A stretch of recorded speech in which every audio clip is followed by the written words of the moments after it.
All right, well, welcome to one of our unboxing videos. This time we're doing D&D's Icon of the Realms, the Mythic Odyssey of Theros. So Katrina and I are going to open some of these boxes. This is D&D's latest book and crossover with Magic the Gathering, so where you get a full lore and be able to build campaigns and new characters and classes and races like satyrs, minotaurs, Leonin people. Things like that in your D&D campaign. And so one of the great things about it is Wizards and D&D have teamed up to build some great miniatures for this line, so you can have a really in-depth campaign and just really have some great aesthetics on your table. So we're going to open up a few of these. There's over 44 figures. There's 44 figures, sorry, that are going to come in these box, and there's a 45th figure that's actually the Hydra here that you can get from our store as well. So we have all these in stock in the store, so let's go ahead and open one of them. We're going to open up 4 boxes today, and we're going to see what we get. So I guess I can be nice and let you go first. yeah, I'm excited. I'm excited about this. Let's see what we got here. So all the Theros lore. Theros has been out as far as a Magic set for about 7 years now, and so it's kind of a lot of build up here. So you got this cool crustacean, this cool large crab. That's pretty good. It's very pokey.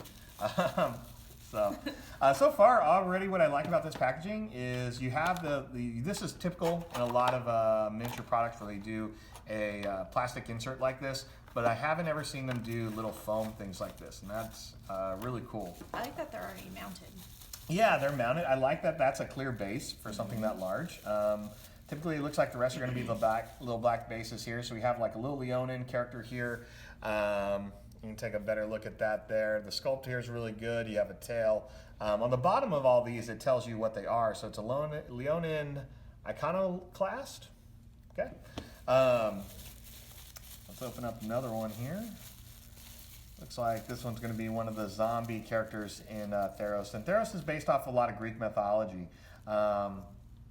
So we have a returned Palamite here. So the zombies in Theros, they always have like these golden masks, which I think is really cool. You know, they kind of lose their identity once they go down across the river Styx and those types of things. Yeah. So I think that's really neat here. And the third one, every single one of these boxes come with 4 characters here. This one feels really small. Let's take a look here. And then we have a nymph dryad here. So pretty cool nymph dryad there. Obviously, it's kind of like a wood nymph. Yeah. So it kind of blends in there. I like it. So, all right, let's see what you get, Trina. All right. I can get this box open. I think the way you opened yours was probably a little bit easier. Oh, it's right from the bottom there, yeah. Yeah. Ooh, this guy's super cool. I like the mane. Nice. Yeah, a little white. What's nice about these is that with the clear base, especially since they're considered a large creature, that makes it super easy to tell like where they're at when you play on your grid maps. Yeah, or if you're using like certain, you know how it is, like we can add like buffs or debuffs and things like that, to, like try to circle in flame. I think that'd be really cool there.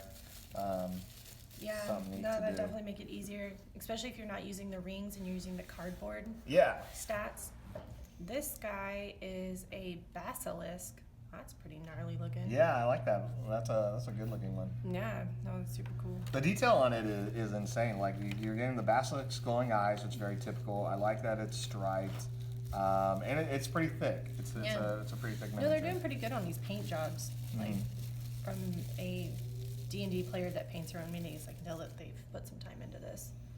So this guy's an oracle, which looks very ominous. Yeah, I like that. You know, that could easily be a cultist in any other campaign. Oh, yeah, or like for a dark sure. wizard.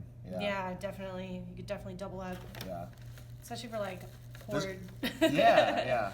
Like the cultist leaders and stuff, because they have. Yeah. The guys This feels like an end boss bad guy. Like the part of like most movies or little campaigns where the guy's like, I'm about to take my robe off and I'm about to like finally I'm going to implement this big thing and change and mutate or sacrifice or whatever. That feels like that with that moment for such an unnamed character. This one's cool.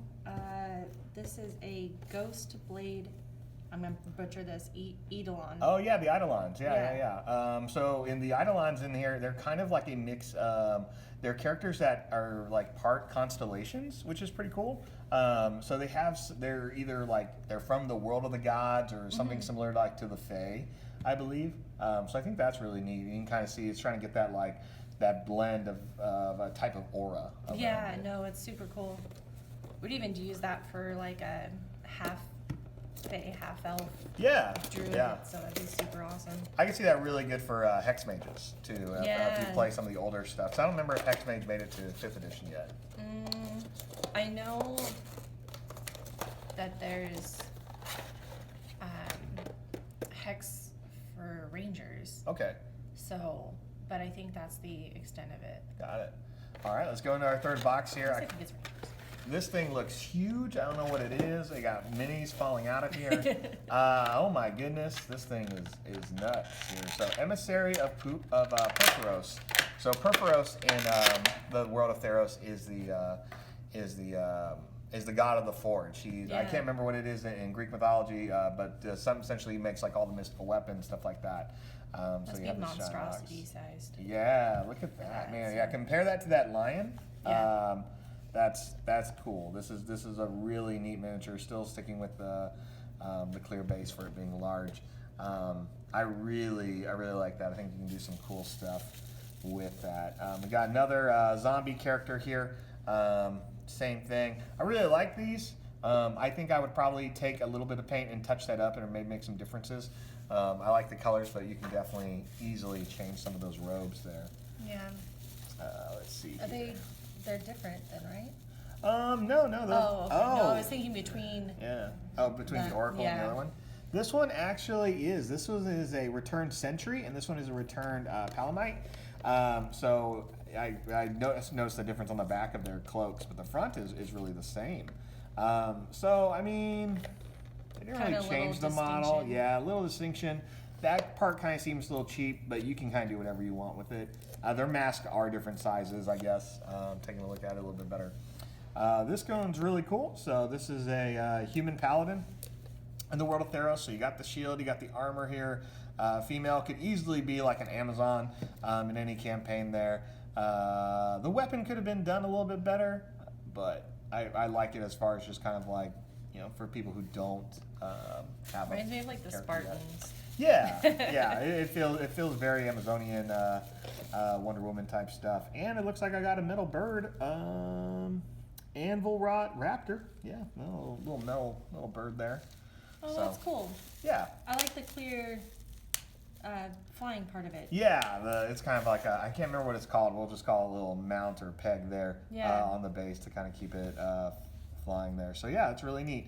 I am liking that each one of these give you a guaranteed large figure. I believe that's what this would be, right? This is a large base. Yeah, if it's a 10 by 10, which that's what it looks like. Mm-hmm. And then this one's gargantuan? I think monstrosity. Okay, and gargantuan would be larger. And if I'm wrong about any of these, feel free to yell at me. But you can yell in the comments. Yeah. All right. So the last box here, let's go ahead and take a look. And I already started peeling off the tape, so it should be a little bit easier this time. There you go. Preemptive. Okay, that looks huge. Looks super cool. Yeah, let's bring it a little bit closer. Oh, sorry. There we go. Yeah. Oh, is it? I'm always like super nervous the ones that are on the pillar to like break it. Yeah, but it's pretty sturdy. I'm with you. It feels like you got to really pop it out of there, but the figure doesn't feel like it's bending at all. It's like Chimera.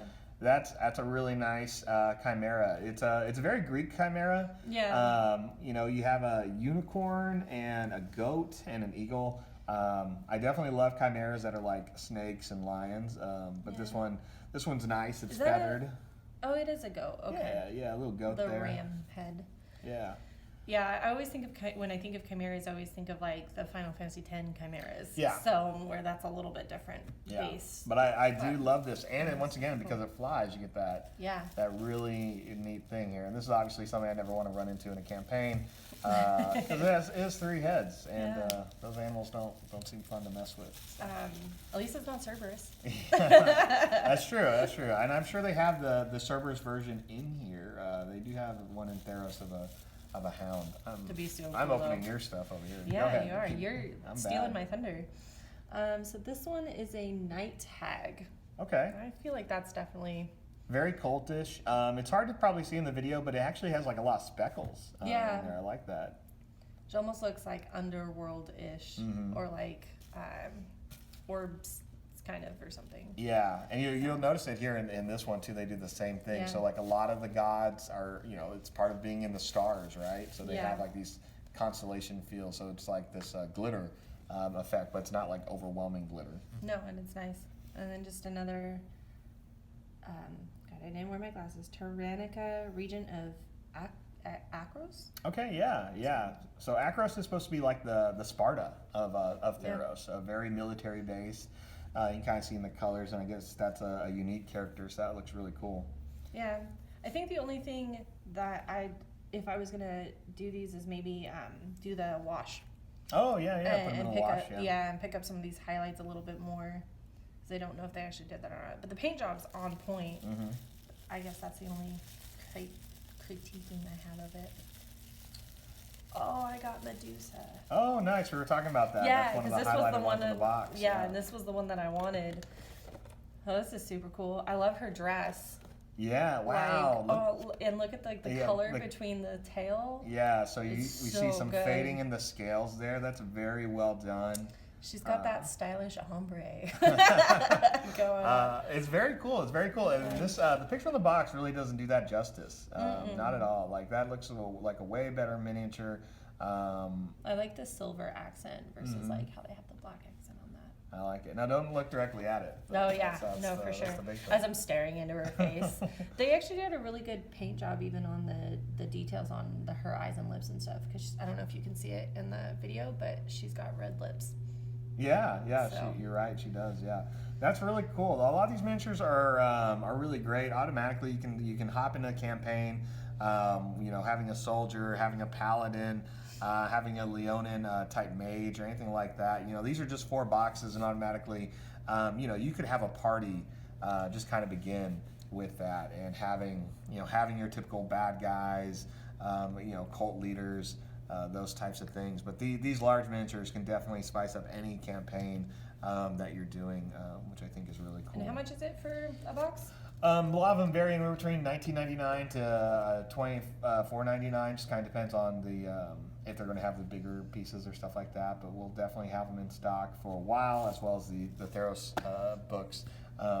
Really exciting, and this is obviously something that that Wizards is doing with a lot of their D&D line, is creating more of these type of characters for people who don't want to More invest sets. in the time or painting, or maybe not have access to a lot of the other the tools out there. So Yeah. great stuff. Thanks everyone for watching. Like, subscribe, all that good stuff.